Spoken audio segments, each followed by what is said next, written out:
अस्सलाम वालेकुम वरहमतुल्लाहि वबरकातुहू। मैं हूं राय अली और आप देख रहे हैं मेरा यूट्यूब चैनल पाकिस्तान मेल और फेसबुक पेज। नाजरीन, आज कौमी असम्बली और सेनेट में बिल पास हुए, कमाल के बिल पास हुए। लोग सोचते रह गए, देखते रह गए कि कानून के साथ हो क्या रहा है, कानून कैसे कैसे करवटें ले रहा है। बिल पास करने वाले भी सर झुकाए बैठे थे और जो नामंजूर कर रहे थे वो तो शोर मचा ही रहे थे, मगर जो बिल जो पास करवा रहे थे उनके चेहरे पे भी कोई मुस्कुराहट नहीं थी।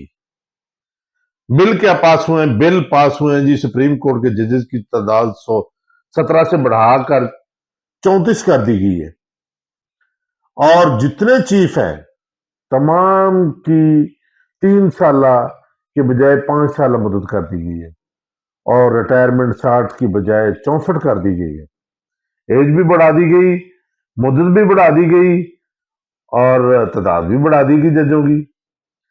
अब इनके पास कैपेसिटी 17 जजों को चलाने की नहीं है और ये 34 जज जब होंगे तो उनमें कितनी तादाद में मुलाजम बढ़ेंगे।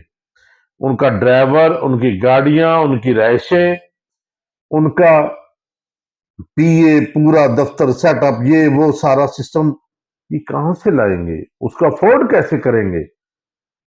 ये बीच पे चलने वाला मुल्क कैसे अफोर्ड करेगा? ये बैठे मुंह सर सर झुकाकर बैठकर ये बिल पास कराने वाले जो बिल पास कर रहे थे 15 मिनट में कोई डिबेट नहीं, कोई किसी से बहस नहीं, कुछ नहीं, बस वो वजीर कानून बोलता गया और स्पीकर से पास करवाते गए।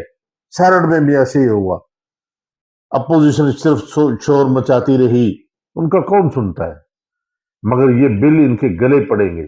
मैंने पहले भी कहा था कि ये चीफ जस्टिस ऑफ पाकिस्तान जब लाएंगे तो इनके गले पड़ेगा, वही हुआ। अब ये बिल भी इनके गले पड़ेंगे।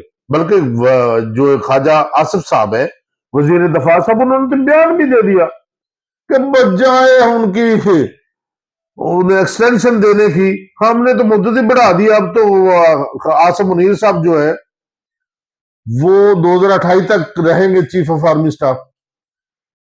एयरफोर्स के भी चीफ जो है वो भी इसी तरह मुद्दत उनकी बढ़ गई है।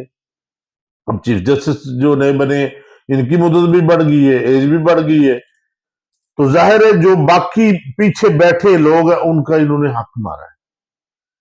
अब ये सुप्रीम कोर्ट में चैलेंज होते हैं, सुप्रीम कोर्ट क्या करती है क्या नहीं करती, मगर मैं ये आपको बताना चाह रहा हूं कि जो पास करवा रहे थे उनके चेहरे पे भी कोई मुस्कुराहट नहीं थी कि हम जीत रहे हैं। वो जीत कर भी हार रहे थे, उनके सर पर तलवार लटकी हुई थी, जबरदस्ती जैसे वो किसी से करवाई जाती है वैसे उनसे बिल पास करवाए गए। और मैंने आपको पहले भी अपने व्लॉग में बताया है कि 2021 के बाद जब 22 का जब पीडीएम आई थी, इमरान खान की हुकूमत की और पीडीएम आई, उसके बाद तो कानून की ऐसी धज्जियां उड़ाई जा रही हैं, ऐसे कानून साजियां हो रही हैं कि कमाल है। कोई डिबेट नहीं, कोई बहस नहीं, बस धड़ाधड़ पास हो रहे हैं और ऐसे कानून पास हो रहे हैं, ऐसे बिल पास हो रहे हैं कि बंदा देखते ही रह जाता है, सोचते ही रह जाता है। अब ये जिसने पास करवाए हैं आप लोग भी समझ रहे हैं, मैं नाम नहीं लेता, बहरहाल कैसे हमारे मुल्क के ये हुकूमत वाले बैठे हैं, ये सरबराह है, कौन से कैसे सरबराह, इसकी वो क्या कहते हैं ना, ड्राइविंग कौन कर रहा है पता ही नहीं चल रहा ड्राइवर कौन है, मगर बिल पास हो रहे हैं। बिल मैंने आपको पहले बताया, बिल पास करवाने वाले भी मायूस है कि उनके साथ हो क्या रहा है। तो यार जाहिर जो इनकार करने वाले थे वो तो कर ही रहे, शोर शराबा कर ही रहे। इस दुआ के साथ इजाजत चाहूंगा कि अल्लाह ताला इस मुल्क की हिफाजत करे, वरना हम कसर नहीं छोड़ रहे। इजाजत दीजिए, अल्लाह ने